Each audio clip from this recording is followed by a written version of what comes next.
Il est le roi des rois. Imaginez-vous un instant un roi qui s'occupe de vous. Alors comment est-ce que vous pouvez le remercier? Remercions son Dieu là. Papa, merci. Merci infiniment parce que tu es un Dieu pas. Parce que Père, tu as dit que tu seras avec nous tous les jours. Et chaque jour qui passe, tu es toujours avec nous. Chaque jour qui passe, tu nous le démontres. Chaque jour qui passe, tu nous prouves que tu es celui-là en qui il faut mettre sa confiance. Et Père, nous l'avons fait. Nous ne le regretterons jamais. Nous en sommes convaincus. Merci. Merci pour cette journée. Merci parce que tu as été avec nous. Merci parce que tu nous as fait échapper à beaucoup de choses. Merci parce que tu as conduit notre vie. Tu as mis nos âmes dans le creux de ta main. Tu nous as gardés. Sans cela, papa, nous avons tellement d'attaques dehors. Tellement d'attaques partout où nous passons. Nous empruntons des véhicules. Mais Père, si tu ne conduisais pas ces véhicules, nous ne savons pas où nous allions arriver. C'est pourquoi nous te disons merci ce soir. Tes enfants sont réunis ici pour te dire merci. Et pour te prouver une fois de plus qu'il n'y a que toi et toi qui est leur Père. Il n'y a que toi et toi ce qui est leur Dieu. Il n'y a que toi et toi ceux en qui ils ont mis toute leur confiance. Père, merci infiniment. Merci pour ta présence. Merci pour tout ce que tu vas conduire ici. Parce que sans toi, nous ne pouvons rien faire. Sans toi, nous ne pouvons rien faire. Sans toi, nous ne pouvons rien faire. Tu es le Dieu qui est au début et à la fin. Tu es l'alpha et l'oméga. Tu es le début et le commencement. Et que la gloire te revienne en toutes circonstances, papa. Que la magnificence te revienne. Que l'honneur te revienne. Que l'élévation soit ton partage. Que l'exaltation te revienne, papa. Parce que tu n'es pas un homme. Tu n'es pas un Dieu comme les autres. Tu es le Dieu des dieux. Tu es l'esprit qui est au-dessus de tout esprit. Merci pour cette journée. Merci pour ce moment que toi-même t'as permis. Parce qu'il n'y a pas de hasard dans ta maison. Si nous sommes là ce soir, c'est parce que tu l'as prévu, tu l'as programmé. Sans cela, quelque chose pouvait survenir pour que nous ne soyons pas là. Merci, papa. Merci de nous avoir amenés devant toi. Merci d'être là devant toi. Au nom de Jésus-Christ de Nazareth. Nous allons maintenant demander pardon à notre Seigneur. Parce que sur la route qu'il a tracée pour nous, il nous arrive de faire des sorties de route. Il nous arrive de faire des choses qui ne plaisent pas à notre Dieu. De prononcer des choses qui ne plaisent pas à notre Dieu. De parler, de critiquer, de dire des mensonges qui ne plaisent pas à notre Dieu. Alors nous allons lui demander pardon. Chacun sait ce qu'il a fait à ce Dieu-là. Chacun sait ce qu'il a fait à ce Dieu-là. Chacun sait quel acte il a posé qui n'a pas plu au Dieu Tout-Puissant. Demandons pardon. Demandons pardon. Il a dit, tous sont privés de la gloire car tous sont péchés. Nous sommes privés du règne parce que nous avons péché. Et il a dit, celui qui confesse ses péchés lui seront pardonnés. C'est un Dieu qui est tellement bon. Lorsque nous reconnaissons nos péchés, il nous ouvre les bras pour nous accueillir. Papa, pardon. Voilà tes enfants. Tu sais ce que nous avons fait. Nous savons ce que nous avons fait. Nous avons menti, papa. Nous avons posé des actes qui ne te glorifiaient pas. Nous avons dit des paroles qu'on ne devait pas dire en tant que chrétiens. Nous avons marché sur les lignes qui étaient réservées à ceux qui ne te connaissent pas. Papa, nous te demandons pardon. Que ce sang-là vienne nous laver. C'est vrai, nous avons péché, mais avec le sang de Jésus-Christ, nous serons de nouvelles personnes. Nous allons commencer à écrire une nouvelle page de notre histoire. Nous allons recommencer à zéro avec Jésus-Christ par son sang. Que son sang vienne nous laver. Demandons le sang de Jésus-Christ. Demandons le sang de Jésus-Christ. C'est le seul sang qui est propre. C'est le seul sang que le diable a recommandé pour nous libérer. Demandons ce sang-là, qu'il vienne nous laver, afin que nous soyons complètement libérés. Afin que nous n'ayons plus de taches de péché sur notre corps, par lesquelles nous pourrions être reconnus. Père, nous te demandons pardon pour nos péchés et nous demandons le sang de Jésus-Christ. Tu es mort sur la croix de Golgotha en versant ton sang pour que ton sang vienne nous purifier. Père, nous implorons ce sang-là. Qu'il vienne nous purifier ce soir. Qu'il vienne nous laver. Que ce sang vienne nous enlever entièrement toutes les tâches qui pouvaient être une marque de reconnaissance par le diable. Père, lave-nous. Lave-nous totalement. Lave-nous totalement. Lave-nous totalement. Lave-nous totalement. Lave-nous totalement. Lave-nous complètement. De la tête aux orteils. De la tête aux orteils, papa. Lave-nous. Lave chacun de nous ici. Lave chacun de nous ici. Et que ton sang se répande partout dans cette maison. Que ton sang se répande partout dans ce lieu là où nous sommes. Dans ta maison où nous sommes. Nous sommes venus pour être lavés totalement. Et que tout esprit qui ne te confesse pas, chassé d'ici par le sang, que le sang l'asphyxie au nom de Jésus-Christ de Nazareth. Père, lave-nous. Lave-nous entièrement. Merci, papa. Merci. Et si nous crions à toi, tu vas nous répondre. Tu ne vas jamais nous laisser comme ça. Nous allons nous lever, donner une acclamation à ce Jésus-Christ de Nazareth qui vient de nous libérer de toutes nos préoccupations spirituelles, de tous les jours que nous portions. Il a dit, vous qui êtes fatigués, venez à moi. Acclamons le Seigneur. Acclamons le Seigneur. Acclamons le Seigneur Jésus-Christ de Nazareth. Acclamons-le. Une offrande digne de ce nom-là.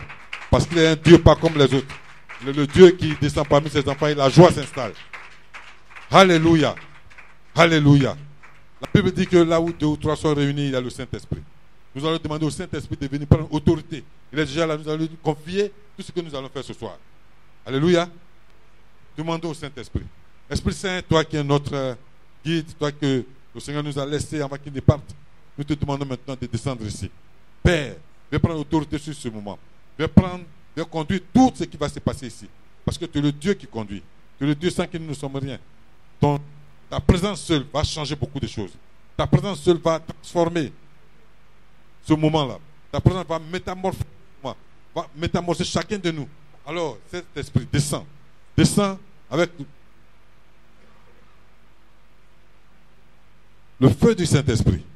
Descends avec ton feu. Descends avec ton feu. Et que ton feu vienne consumer tout esprit qui ne te confesse pas, papa. Nous sommes là, nous t'attendons. Que ton feu s'étale partout ici et qu'il entoure cette maison, là où nous sommes. Que le feu commence à brûler ici. Que le feu commence à s'enflammer ici. Que le feu s'enflamme maintenant. Et que tout esprit qui ne te confesse pas soit consumé par le feu du Saint-Esprit. Manifeste-toi maintenant. Mets-toi en branle ici. Occupe tout le lieu. Saint-Esprit, occupe tout le lieu. Saint-Esprit, manifeste-toi. Il n'y a qu'avec toi seulement que nous ferons des exploits. Il n'y a qu'avec toi seulement que nous ferons des exploits. Et que ta présence va nous stimuler au maximum. Ta présence va encore nous encourager au maximum. Ta présence va faire encore que, papa, que nous avancions dans la marche que tu nous as donnée. Vers notre destinée. Vers notre destinée. Vers notre destinée. Il n'y a que le Saint-Esprit qui peut nous conduire vers là-bas. Il n'y a que le Saint-Esprit qui peut nous amener vers notre destinée. Sans le Saint-Esprit, nous ne pouvons rien faire. Nous-mêmes, simplement, nous ne sommes que de la chair. Il faut l'Esprit Saint pour encore nous inspirer, pour encore nous guider, pour encore nous accompagner. Au nom de Jésus-Christ de Nazareth. Au nom de Jésus-Christ de Nazareth. Merci, papa. Merci pour ta présence. Merci pour tout ce que tu fais pour nous. Merci d'être venu nous accompagner. Merci d'être venu passer ce moment-là avec nous. Que la gloire te revienne. Que la magnificence te revienne. Que l'honneur te revienne. Au nom de Jésus-Christ, j'ai prié. Amen. Alléluia. Donnons une offrande d'acclamation à ce Seigneur. Il est bon. Ce Dieu-là est très bon.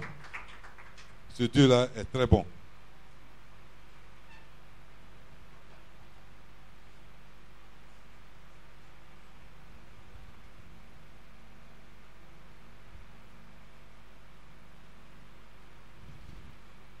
Alléluia. Alors nous sommes à notre moment d'enseignement, n'est-ce pas? Ce jeudi, c'est un jeudi d'enseignement. Et nous allons, comme d'habitude, essayer de nous concentrer et essayer de parcourir notre Bible. Nous allons prendre notre Bible à 1 Samuel. 1 Samuel 17.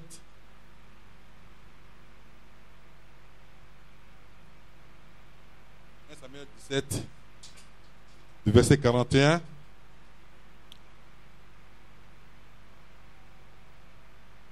au verset, à partir du verset 41, disons. À partir du verset 41. 1 Samuel 17, à partir du verset 41. Et je lis la parole de Dieu. Le Philistin s'approcha peu à peu de David. Et l'homme qui portait son bouclier marchait devant lui.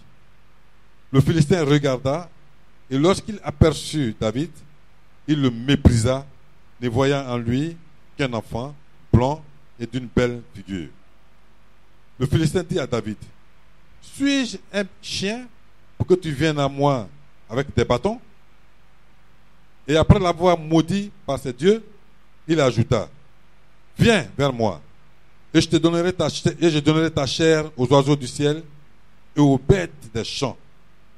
David dit aux Philistins, tu marches contre moi avec l'épée, la lance et le javelot.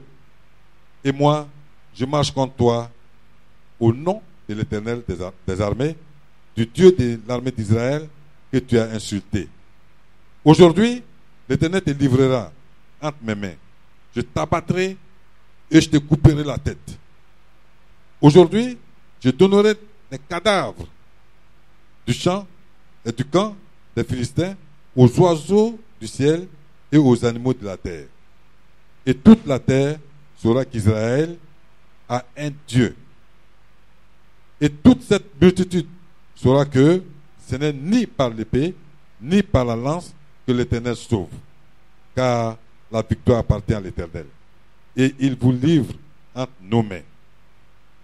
Aussitôt que le Philistin s'est mis en mouvement pour marcher au devant de David, David courut sur le champ de bataille à la rencontre du Philistin.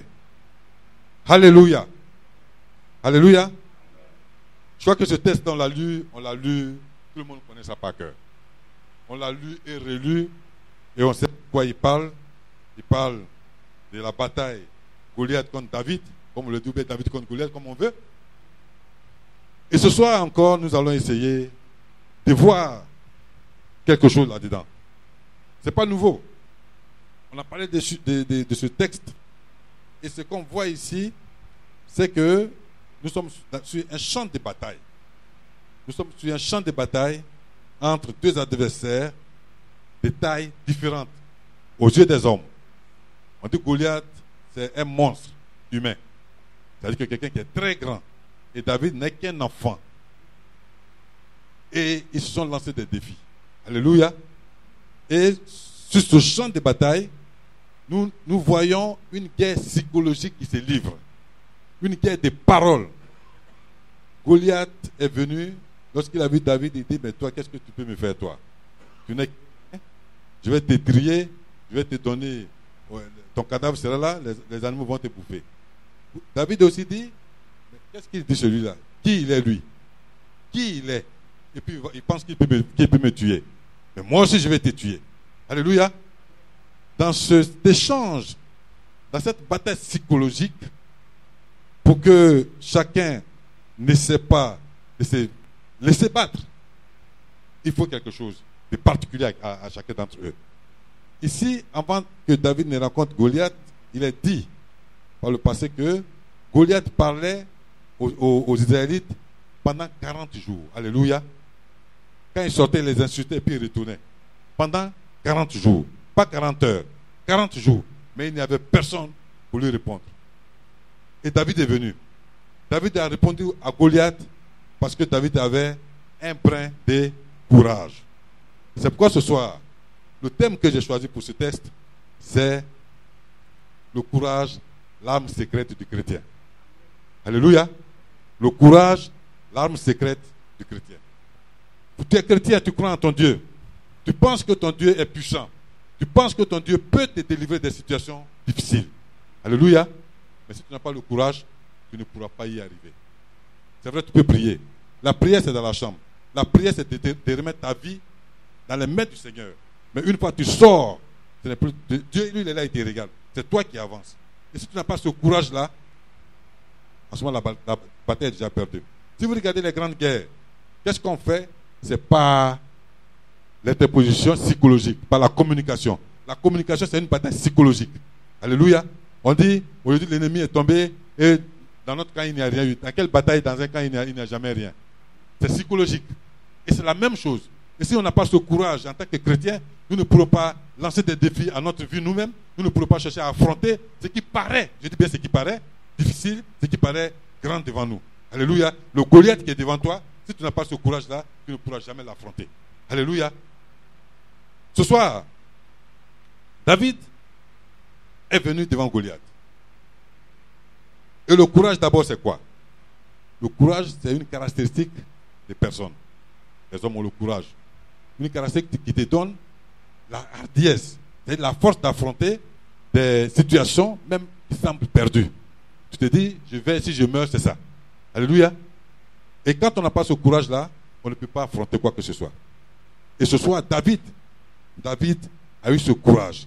Il s'est désigné pour affronter Goliath. Et lorsque Goliath a parlé, David s'est permis de lui répondre.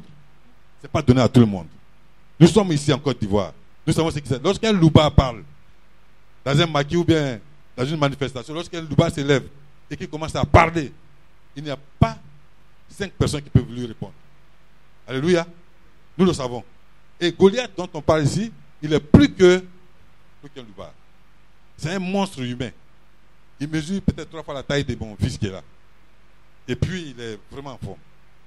Mais ce qu'il faut retenir, c'est que nous sommes dans cette bataille. Nous allons d'abord voir la bataille même qui se déroule dans une phase, dans une double phase. La bataille que nous avons ici, elle se déroule dans une double phase. La bataille se déroule d'abord sur le plan spirituel et elle est ramenée du spirituel sur le physique. Alléluia. Alléluia. Goliath a vu David. Quand Goliath a vu David, il s'est dit, mais qui est ce homme? C'est quoi ça? Je suis venu, moi j'ai défié toute l'armée d'Israël. Pendant 40 jours, aucune personne ne s'est manifestée. Qu'est-ce que celui-là peut faire? Et alors, la Bible nous dit ici que Goliath, il sait que David n'est pas quelqu'un de très puissant, mais qu'est-ce qu'il dit? Il l'a maudit. Il l'a maudit par ses dieux. Alléluia. C'est là que le spirituel commence. Goliath, on le voit grand fort, on croit qu'il est fort. Mais Goliath lui-même, il sait qu'en lui, il n'y a rien. Donc lui, il compte sur ses dieux. Il compte sur ses dieux. C'est comme ça. Lorsque tu es là, toi tu es chrétien, tout ce que tu traverses, ton Goliath, il compte sur un Dieu. Alléluia. Mais ce que tu dois savoir, c'est que son Dieu n'est pas plus fort que toi, ton Dieu. Ton Dieu est au-dessus de ton Dieu. Ton Goliath, qui ne veut même pas que tu aies du travail, qui ne veut même pas que tu avances dans la vie, qui ne veut même pas que tu te maries, qui ne veut même pas que tu enfantes, il te maudit par ses dieux. La tâche des filles noires, rouges, qu'elles ne réussissent pas, qui ne réussissent pas. C'est là que ça commence. C'est là que le combat que nous menons pour délivrer notre vie, pour libérer notre destinée, c'est là que ça commence. Goliath, il a d'abord maudit David par ses dieux. Et maintenant, étant sûr d'avoir atteint David moralement, il se lance. Et David, sur ce plan spirituel, David aussi riposte. Alléluia. David dit, moi je suis avec l'Éternel des armées. Moi je ne suis pas venu, tu me vois, c'est moi que tu vois, mais ce qui est en moi est plus fort que ce qui est en toi. Tu es une paille, tu es un château de paille. Moi je suis une maison en dur. Lorsqu'un château de paille touche une maison en dur, les dégâts sont énormes et ce n'est pas du côté de la maison en dur, c'est du côté du château. Alléluia. David lui lance aussi un défi spirituel. Et pour comprendre le fond de la bataille qui se déroule ici, voyons un peu comment eux tous sont armés. Voyons de quoi ils se sont armés.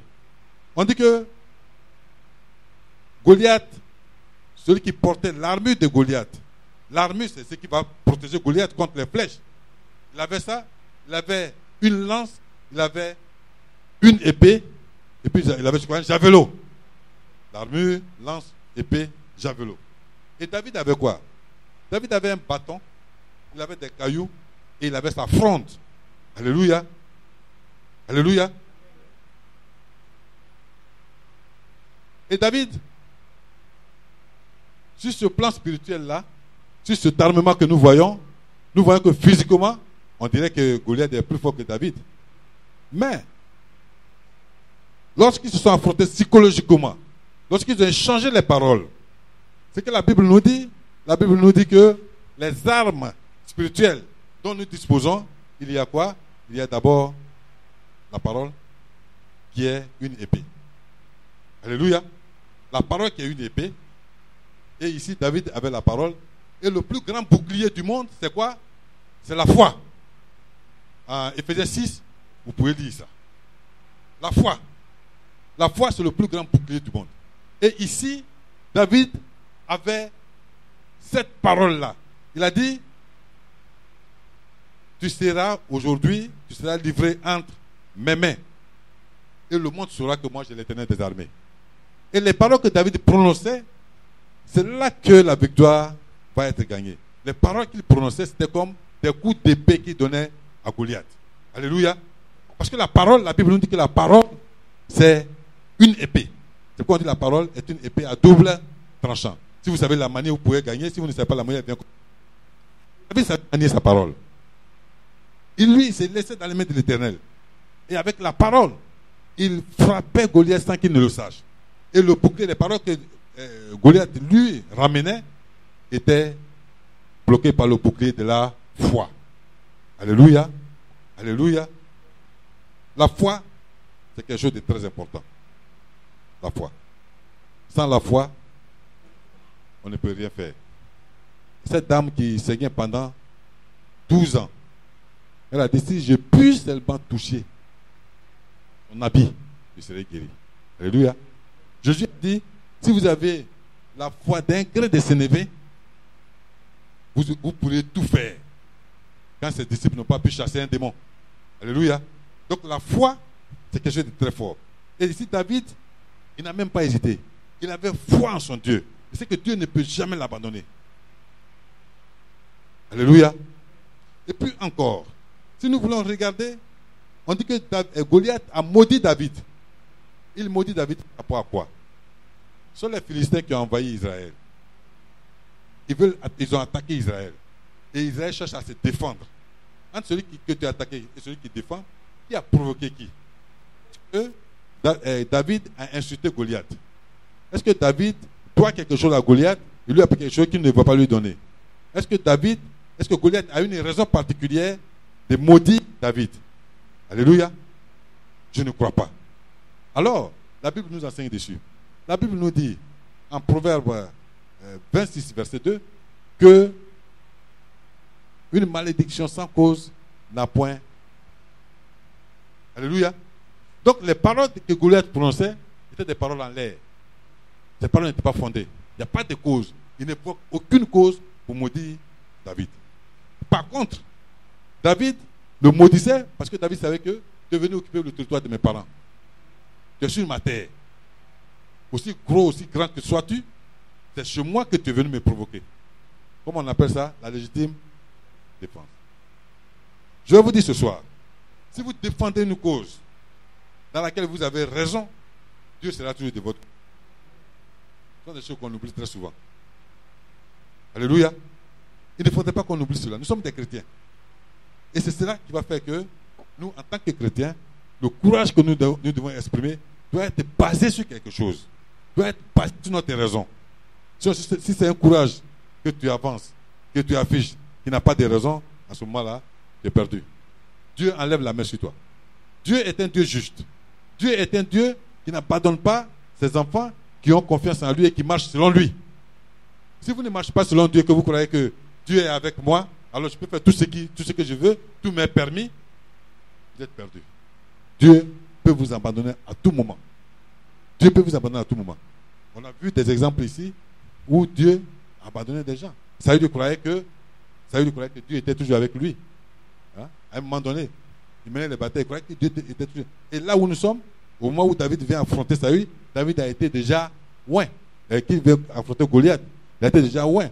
La Bible dit que l'Esprit de Dieu est quitté sur Saül et l'Esprit de Dieu est sur David maintenant. Alléluia. Donc David vient défendre. Il vient défendre un peuple avec la bénédiction de Dieu. Il ne vient pas comme ça. Et dans la guerre psychologique dont j'ai parlé, la peur fait que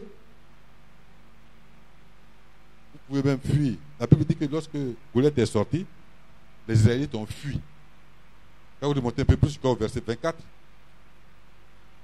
Au verset 24, je crois. On dit que les Israélites ont fui. À la vue de cet homme, tous ceux d'Israël s'enfuient devant lui et furent saisis d'une grande crainte. La peur. La peur. Et c'est l'arme aussi de l'ennemi. La peur. L'ennemi utilise la peur pour avancer sur son champ de bataille. Les sorciers, ils n'ont rien d'autre que amener la peur en quelqu'un.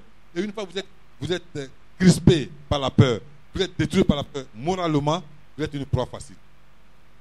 Alléluia. La peur. On dit, si tu vas au village, tu vas mourir. Toi qui as Jésus-Christ de Nazareth, tu vas au village, tu vas mourir. Qui est au village et puis moi je ne vais pas partir là et puis il va mourir? Qui est au village? On dit qu'il y a des sorciers là-bas, mais c'est quand tu te dis que ouais, ils vont me tuer, ils vont te tuer. Ton état d'esprit d'abord. La disposition spirituelle que tu y mets, c'est ça. Si je construis ma maison, je vais mourir. Ma maison au village, je vais mourir. Pourquoi? Eux qui sont là-bas, il n'y a pas de maison. Ils ne sont pas dans des maisons. Alors que toi, comme on l'a dit dimanche, toi tu es un prince. C'est la terre de ton père. Ce sont des choses de ton père. On dit que si tu prends ça, tu vas mourir. Pourquoi? Tu es un héritier. La Bible nous dit que nous sommes héritiers du royaume. Donc tout ce qui appartient au Père nous appartient aussi. On a hérité ça avec Jésus-Christ. Alléluia. Pourquoi est-ce qu'on doit avoir peur? Ça, c'est la manière de procéder du diable. Il t'envoie la peur d'abord. Si tu n'as pas résisté à la peur, que la peur t'a eu, c'est fini. Tu as déjà une proie facile. Il peut maintenant passer à la tête. C'est comme si tu as hypnotisé avec une piqûre et puis il vient maintenant te dépêcher. C'est la même chose. Aussi gros soit-il un animal, lorsqu'on lui envoie leur piqûre là, pour les hypnotiser, tu vois, il balance, il tendine et puis il tombe. Et une fois il est tombé, même ma petite fille là peut lui enlever tout ce qu'elle veut. Et c'est de la même manière que procèdent tous ceux qui nous attaquent dans le spirituel. Le spirituel, c'est ça. Alors, voilà leur armement. Et le combat va commencer. La Bible nous dit que lorsqu'ils sont arrivés là, David courut vers Goliath. Quand Goliath est arrivé dans l'arène, aussitôt, verset 48, aussitôt que le Philistin s'est mis en mouvement pour marcher au-devant de David, David courut sur le champ de bataille à la rencontre du Philistin. Si ce n'est pas le courage, c'est quoi ça? Alléluia. Ce n'est pas le courage. Le grand féticheur qui est là, qui est devant vous, on dit personne ne passe devant lui. Personne ne passe devant lui. Je vais vous donner une anecdote. Au village, on va en vacances, on met la nourriture au milieu dans la cour pour manger ensemble. Il y a un monsieur qui est là, on mange avec lui, il dit que quand la cuvette bouge un peu, lui c'est son totem. Quand il mange que la cuvette bouge un peu, toi qui as fait, tu dois te lever. Mon oncle dit, pourquoi ils vont se lever? C'est toi qui vas te lever? C'est toi qui es marié ici. Ceux-là, ils sont venus en vacances. Pourquoi toi tu manges avec les enfants? Mais vous mangez ensemble, non? Vous voyez? Ça, c'est ça. C'est-à-dire qu'il veut imposer. Alors David, ici, David n'a pas peur. Il n'a pas eu peur du tout. Lorsqu'on a lancé le combat, il s'est avancé. Alléluia. Dans un combat, Goliath le voyait comme un enfant. Je vais vous dire quelque chose. Si vous êtes confronté à quelque chose, dans un affrontement, qu'il soit spirituel, qu'il soit physique, ne négligez jamais toute opposition qui se met devant vous. Quelle que soit la taille de l'opposition. Ne négligez jamais. C'est pas dans les prières. Lorsque le Seigneur te fait venir une idée aussi de quelqu'un que tu peux négliger, ne le fais jamais. Prie, prie, prie, prie. C'est quelque chose à détruire, détruis ça. Goliath le croyait petit. Goliath le négligeait. On ne néglige jamais. Un chrétien ne doit jamais négliger l'adversité. L'adversité est une adversité. La Bible dit que Dieu dit il est avec nous, il va combattre, il va nous délivrer. Et David a couru devant Dieu parce que David s'est appuyé sur une parole biblique, qui est laquelle? En Jérémie 15, le verset 19 à 20, surtout au verset 20, il a dit: ils vous attaqueront, mais ils ne vous vaincront pas. Je serai avec vous et je vous délivrerai. Je vais vous sauver, je vais vous délivrer. Je vais vous sauver et je vais vous délivrer. Ils vous attaqueront, ils ne vous vaincront pas. David a fait sienne cette parole-là, que Goliath peut l'attaquer, mais Goliath ne va pas le vaincre. Alléluia. Ce soir, tu es là parce que tu es devant ton Dieu. Et sache que ton Dieu te donne cette parole-là ce soir. Ton Dieu te dit qu'ils vont t'attaquer, ils ne vont jamais te vaincre. La Bible n'a pas dit quand on devient chrétien, on ne sera jamais attaqué. Non. Si vous croyez que vous êtes devenu chrétien, alors vous ne serez jamais attaqué, je vous dis que vous êtes sur le mauvais chemin. Ce n'est pas la bonne parole. La Bible dit que nous serons attaqués, mais nous ne serons jamais vaincus. Ça veut dire quoi? La Bible dit que tu tombes 7 fois, tu te relèves 7 fois. Tu peux pouvoir entreprendre quelque chose qui peut échouer, mais ce n'est pas la fin de la vie. La fin de la vie, c'est quand? C'est quand on est mort. Alléluia. Donc David savait que Goliath pouvait l'attaquer, mais Goliath ne pouvait pas le vaincre. Et il combattait dans la victoire. Alors il a couru vers Goliath. Il a dit, nous sommes là aujourd'hui. Alléluia. Alléluia. Alléluia. Alléluia. Je vais vous dire quelque chose. Ce combat, pour Goliath, c'était un combat de prestige. C'est lui l'homme fort des Philistins. N'est-ce pas? Mais pour David, c'était un combat de sauvetage de ses enfants. Alléluia. Je vais vous expliquer pourquoi. Ici, David avait déjà été oint roi. Et quand il est venu, le roi Saül lui a d'abord donné son armure, tout et tout. David a dit non, je ne peux pas porter ça. En donnant son armure à David, le roi Saül avait déjà fait la passation des services. Alléluia. La passation des services que désormais le roi va délivrer ton peuple. Et c'est ce que David est venu faire. Donc pour David, c'était un combat de vie ou de mort. Pour Goliath, c'était un combat de prestige. David voyait ses enfants, qui étaient ses sujets, qu'il fallait défendre à tout prix. C'est comme vous avez votre enfant, quelqu'un est en train de le frapper, vous allez faire quoi? Même si vous n'avez pas la force, à la rigueur, vous pouvez négocier avec la personne. À la rigueur. Sinon, vous partez, votre enfant est là, mais vous vous jetez sur lui, qui vous frappe tous. La même chose qui se passe là. David avait le bâton. Et c'est un bâton de quoi? Un bâton de commandement. Alléluia. Le bâton. On sait que lorsque Moïse a été appelé, Moïse a reçu un bâton. Aaron a été appelé, Aaron a reçu un bâton. Le bâton qui fait la distinction. Ici, le bâton que David avait en main, c'était un bâton, c'était une arme qui faisait la distinction. Alléluia. Il était le roi. Donc c'est un roi qui vient sauver ses sujets qui sont attaqués par quelqu'un. Il ne peut pas fuir.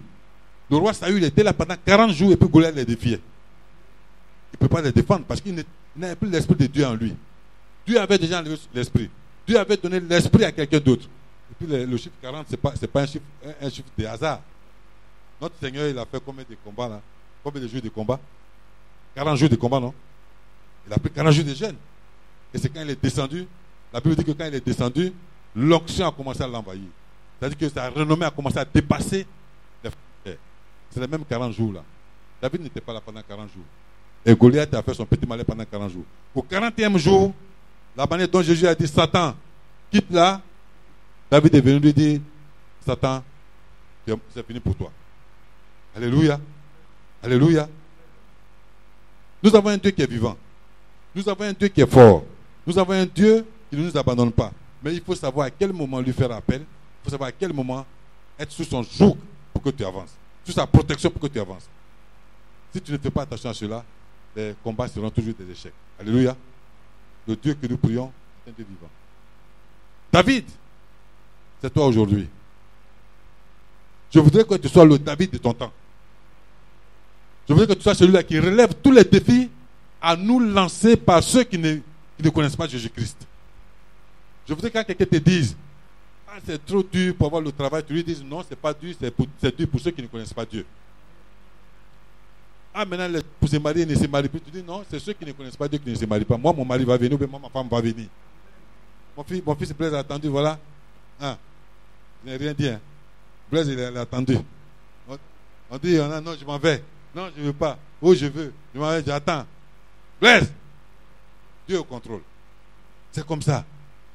Sois le David de ton temps. C'est-à-dire que aie le courage d'affronter ce qui paraît impossible. La Bible dit que dans l'ombre de la mort, c'est même pas dans la mort, dans la vallée de l'ombre de la mort. C'est même pas encore la mort, et puis on a peur. La mort n'est pas encore venue, nous-mêmes on fuit déjà. Et c'est la mort arrive alors. Goliath n'est qu'un obstacle devant nous. Goliath n'est qu'une image devant les chrétiens. Pour nous dire que tout problème qui se pose à nous est un Goliath. Tout problème. Tu as le problème des papiers, c'est un Goliath qui est là. Tu as le problème des visas, c'est un Goliath. Tu as le problème des boulots, c'est un Goliath. Tu as le problème des mariages, c'est un Goliath. Tu as le problème des voyages, c'est un Goliath. Tout ce qui va s'opposer aux chrétiens sont des Goliaths. À nous de savoir les appréhender, de savoir les attaquer. Ils sont là. Ce sont des mirages en quelque sorte. Ce sont des mirages. On peut les dépasser. On peut les dépasser. Pourvu que nous sachions que Jésus-Christ qui est en nous, c'est un Dieu vivant. L'esprit qui est en nous, c'est un esprit vainqueur. Lorsque le Goliath est devant toi, il t'a attaqué, mais il ne va pas te vaincre. C'est-à-dire que si tu as vaincu, c'est que tu n'as pas pu franchir cette étape-là. Alléluia. Alors soyons les David du moment, de notre temps. David a été David de son temps. Le roi était là, Saül, qui a été destitué et David était déjà intronisé lorsqu'il est venu combattre. C'est comme ça dans ta famille. Dieu t'a choisi pour défendre ta famille. Nous sommes des oins de Dieu. Nous sommes le choix de Dieu dans chacun ici, dans sa famille. Alléluia. Dieu nous a choisis. On se connaît. On a vécu avec des gens. Nous sommes partis à l'école avec d'autres personnes. Parce que nous nous retrouvons tous dans l'église. Non. Hier, j'ai causé avec mon petit frère. Par la grâce de Dieu, il a commis une maladresse. C'est mon petit frère, je crois, il y a un entre nous. Je suis plus grand que lui. Et j'ai crié sur lui. Je l'engueulais. Je lui ai dit, je te parle comme ça parce que tu es mon petit frère. Et il dit, ouais, moi-même, ces jours, je vais venir à Abidjan. Et tu viens faire quoi à Abidjan? Il dit, je viens pour prendre l'auction. Et tu vas prendre l'auction où ça? À Gonzague-Ville. Au bord de la mer là-bas. Donc vous comprenez déjà de quelle obédience il est. Il est céleste. Il ne porte pas chouchou là. Donc il ne porte pas chouchou au village. Et c'est là-bas il va partir prendre l'onction. Puis il y a l'onction qui est pleine ici. Ton livre est plein d'onction. Et tu vas laisser le livre, tu vas venir chez quelqu'un qui est marié à 4 femmes. La Bible dit l'homme quittera son père et sa mère s'attachera à sa femme. À sa femme. À sa femme. Pas à ses femmes. Et tu vas venir là-bas, il va t'imposer les mains, il va t'inculquer tous les démons que tu as. Et puis tu vas partir au village, tu vas dire que tu es à auction. Je n'ai pas voulu rentrer dans ce débat. Je lui ai seulement dit, change ta position. Change ta manière de voir Dieu. Dieu n'est pas un Dieu qui se promène comme ça. Nous, on doit voir Dieu aussi, avec les bons yeux. Si on n'a pas ces bons yeux, la Bible dit celui qui en manque, il demande à Dieu. Dieu va nous ouvrir les yeux. Le discernement est très important. En tant que David a discerné que Goliath était un farceur, c'était un menteur. Il disait des choses qui étaient insensées. Il le maudissait par ses dieux. Mais David a prononcé des paroles. Il a prononcé des paroles qui avaient un effet terrible. La parole, la Bible dit que la vie et la mort sont au service de la parole. Je me souviens quand j'étais jeune, j'ai 2 oncles qui se sont disputés. Deux vieillards de 90, 80, 85, 90 ans. Ils se sont disputés. Et il y a des secrets des familles qui sont sortis. Il y a un qui ne maîtrisait pas le sujet. Celui qui a maîtrisé le sujet, quand il a fini de parler, l'autre est parti, il n'est plus sorti le lendemain. Il est mort. La parole. La parole. Quand vous savez la manipuler, c'est une épée. La Bible dit que la parole est une épée. Alléluia. Donc nous sommes les David de notre temps. Tout défi qui doit être lancé à notre communauté, à nous-mêmes, nous devons être capables de relever ce défi-là de manière spirituelle. Parce que nous avons les armes qu'il nous faut. Nous avons la foi. Si on n'a pas la foi, ce n'est pas la peine. Si on ne croit pas en ce qu'on fait, ce n'est pas la peine. Il faut qu'on arrête. Il faut qu'on se fatigue de venir à l'église.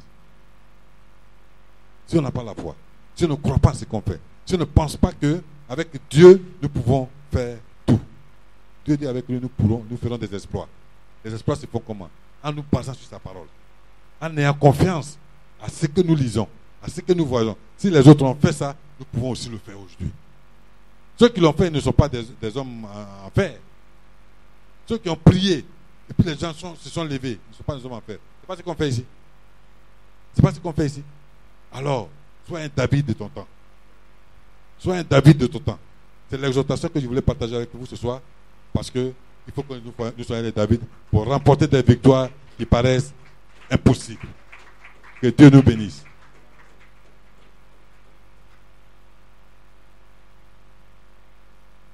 On va prier un peu. Donc j'ai encore 7 minutes. On va prier un peu. On va prier, chacun de nous. C'est ce qui l'empêche d'avancer avec le Seigneur. Si c'est la peur, détruire la peur. Si c'est la réticence, détruire la réticence. Si c'est je ne sais quoi, ce qui t'empêche toi-même, tu connais ça. Ce qui fait que quand tu veux faire quelque chose, tu hésites. Parce que les gens t'attaquent toujours. La Bible dit le démon tourne en rond cherchant qui dévorer. Alors tu vas prier. Prie. Prie ce soir. Éternel Dieu Tout-Puissant, nous voici devant toi. Père, Nous savons que nous avons des lacunes dans la marche avec toi. Nous ne sommes pas vraiment équipés comme cela se doit. Il n'y a que toi seul qui peux nous équiper. Tu nous as donné ta parole, c'est vrai. Père, dans l'application, nous péchons encore dans l'application de ta parole. C'est pourquoi nous te demandons de venir nous fortifier, de venir nous mettre sur le chemin qui mène à notre destinée. Et que toute attaque, et que toute opposition, que nous ayons la force de l'affronter, Papa. Parce que nous savons que tu nous as déjà donné la victoire. Et que ce ne sont que les mirages qui se prennent devant nous. Nous allons les passer, Père, avec la main puissante et la présence du Saint-Esprit. Il n'y a que le Saint-Esprit qui peut nous aider à aller. Parce que les armes que tu nous as données, Papa, sont des armes redoutables, mais pourvu que nous sachions les manipuler. Alors donne-nous l'esprit de discernement pour que nous sachions les manipuler au temps opportun. Ce sont des armes formidables, des armes redoutables qui méritent d'être utilisées au moment opportun. Père, nous venons à toi.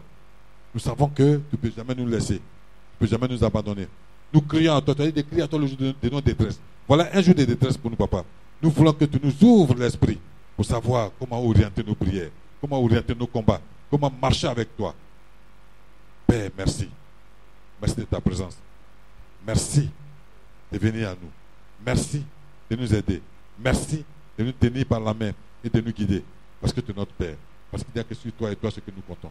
Au nom de Jésus-Christ de Nazareth, Papa, je te prie et je te remercie. Amen.